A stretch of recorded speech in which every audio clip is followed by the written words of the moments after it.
بسم الله الرحمن الرحیم. پنځمه صفحه ده د اول باب، شپږم نمبر حدیث دی. دغه حدیث هم امام بخاری او امام مسلم رحمهم الله تعالی په خپل کتابونو کې بخاری او مسلم شریف کې را نقل کړی دی. جناب نبی کریم صلی الله علیه وسلم فرمای: المرء مع من احبه، المرء مع من احبه. المرء سړی مع من د هغه چا سره به وي احبه چې دی محبت ورسره لري.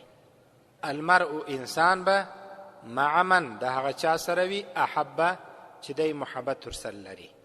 نبی کریم صلی الله علیه وسلم فرمایي، ساده ترجمه موږ دغه حدیث داسې کوو: انسان به د هغه چا سره وي په دنیا او آخرت کې د کم چا سره چې محبت لري.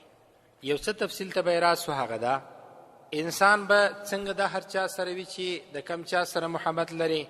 مثلا یو څوک د انبیاء سره ډیر محبت لري، یو څوک د شهیدانو سره ډیر محبت لري، یو څوک د اولیاء الله سره ډیر محبت لري، یو څوک د حقانی علماو او د حقانی اولیاء سره ډیر محبت لري، یو څوک د الله رب العزت د دوستانو سره محبت کوي.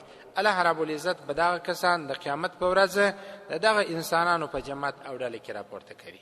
المرء مع من احبه، نارینه انسان به د هغه چا سره وي چې دی د چا سره محبت کوي.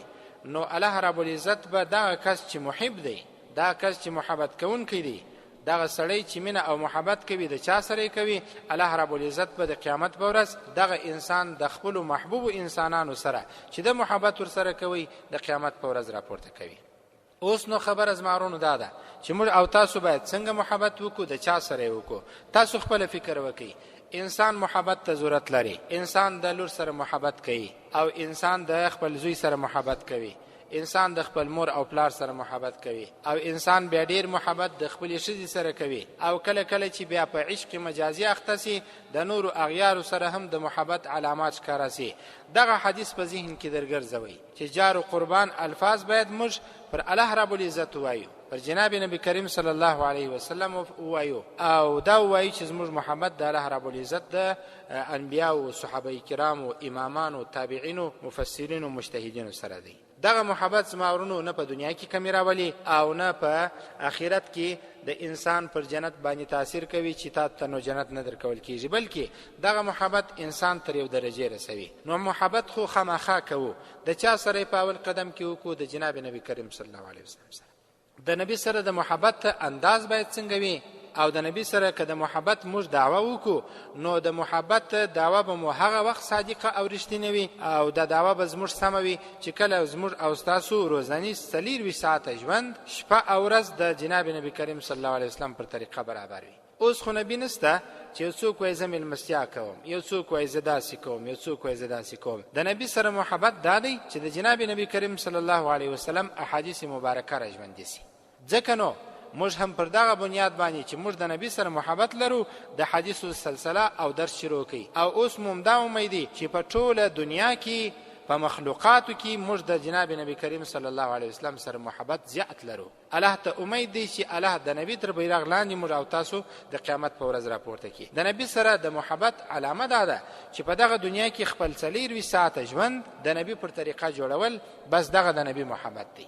او د نبی د محبت ناری چې څوک وایي چې زه پر نبی عاشق یم، فدا یم، زه د نبی سره محبت کوم، بیرته په هغه مجلس، بیرته په هغه ناسته، بیرته په هغه خبرو، بیرته په هغه جلسه، بیرته په هغه پروګرام کې د نبی مبارک سنتونه بیرته ماتیږي، در پښو لاندې کیږي. دا د نبی محبت نه دی. د نبی سره محبت دا دی چې هر څه د نبی پر طریقه قربان کا. د صحابه کرامو سره محبت دا دی چې لکه څنګه چې جناب نبی کریم صلی الله علیه وسلم د دې په باره کې خاصه پیرزوینه درلودلې. الله په قران کې رضی الله عنهم ورضوا عنه، الله د دوی څخه راضي، دوی د الله څخه راضي و. همدا عزیز موږ او تاسو محبت د صحابه کرامو سره، او دغه محبت باید راوغځو زموږ او تاسو د څلورو مذهبو، خصوصا د امام ابو حنیفه رحمه الله تعالی سره محبت وي، بلکې د ټولو علماء کرامو، امامانو، مجتهدینو، مفسرینو، محدثینو، فقهاو، اولیاء الله، مشایخو د علماو سره زموږ او تاسو 24 ساعته محبت وي. هغه محبت څه دی؟ علماء کرام فرمایي وای څوک چې د چا سره محبت لري نو مجلس ته دی ورسي، د هغه په خبرو دې عمل وکړي. که چیرې هغه د دې دنیا څخه تللی و، د هغه د کتاب راواخه، خبرې ګوره، مطالعه کوه، عمل ورباندې کوه. دا د هغه انسان سره محبت دی. الله رب العزت یو موږ او تاسو ته محبت را نصیب کړي، خو داسې محبت چې الله رضا پکښې کې وي. اوس د دنیا سره محبت تر دین زیات دی، د اولادونو سره محبت تر دین زیات دی. ځکه نو امام ابو حنیفه رحم الله تعالی، امام ابو یوسف رحم الله تعالی ته په وصیتو کې یوه خبره دا کوي چې ته د خپلو اولادونو سره، د خپلو کوچنیانو سره ډېر شناخت او علاقه مه ساته. که چیرې انسان د خپلې کورنۍ سره، د خپل فامیل سره، د خپلو کوچنیانو سره، د خپلې بیبي سره ډېر محبت کوي، د خپلو اولادونو سره ډېر محبت کوي، خامخا به د لمانځه لمونځ ځینې قضا وي، خامخا به جماعت ځینې قضا وي، خامخا به تکبیر اولاد ځینې قضا وي. که دا تاسو نه منئ، شاید په تاسو کې ډېر کسان داسې وي چې تجربه یې. که یې نه منئ، نو که یې منئ، دا زما خبرې دغسې، نو ضرورت د دې نشته زه تاسو ته وایم او تاسو را سربیره کم. دغه انسان که چیرې د خپلو اولادونو سره برابره اندازه او په سی مقدار باندې محبت وکي، خو هیڅ پروا نشته. اما د اولادونو محبت د انسان پر مانځه تاثیر وکي، انسان د دیندارۍ څخه راوګرځي، دا محبت صحیح نه دی. نو د الله رب العزت سره محبت د ذات سره او د هر چا سره په خپل اندازه محبت، دا د انسان د ایمان علامې دي. الله دې د عمل کولو توفیق رانصیب. ربنا ظلمنا انفسنا وان لم تغفر لنا وترحمنا لنكونن من الخاسرين. لا إله إلا أنت سبحانك فقنا عذاب النار. وصلى الله تعالى على محمد.